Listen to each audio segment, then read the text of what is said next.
আজকে ঢাকা থেকে চট্টগ্রামের উদ্দেশ্যে বের হয়েছিলাম। ফজরের নামাজ পড়ার সময় হয়ে যায় ইলিয়টগঞ্জ অঞ্চলে, অর্থাৎ দাউদকান্দি, কুমিল্লা। সেখানে একজনের কাছে জিজ্ঞাসা করলাম, ভাই মসজিদ কোন দিকে? সে এখানে দেখাই দিল। তো মসজিদটা এসে দেখলাম কি, খুবই ভালো লাগলো, তাই ভাবলাম আপনাদের সাথে একটু শেয়ার করি। মসজিদটা একটি একটি গম্বুজ বিশিষ্ট মসজিদ, যা প্রায়ই আমাদের অঞ্চল থেকে, আমাদের দেশের থেকেই কমে যাচ্ছে। কারণ এখন তো পাঁচতলা ছয়তলা বিল্ডিং নির্মাণ হয়, আর তো গম্বুজ বিশিষ্ট একতলা বিল্ডিং নির্মাণ হয় না। তাই আসুন ভিতরটা একটু দেখি। ভিতরে প্রবেশ করতেছি আমি। তো যেনাকে দেখতে পাচ্ছেন, ইনি খতিব সাহেব। মসজিদটার ভিতরে অবশ্য দুইটা কাতার হয়।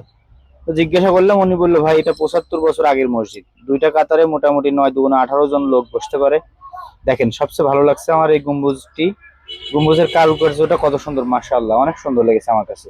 তাই ভাবলাম আপনাদেরও একটু দেখাই, কেমন লাগলো জানাবেন মসজিদটি দেখে। এবং মসজিদ সুন্দর থেকে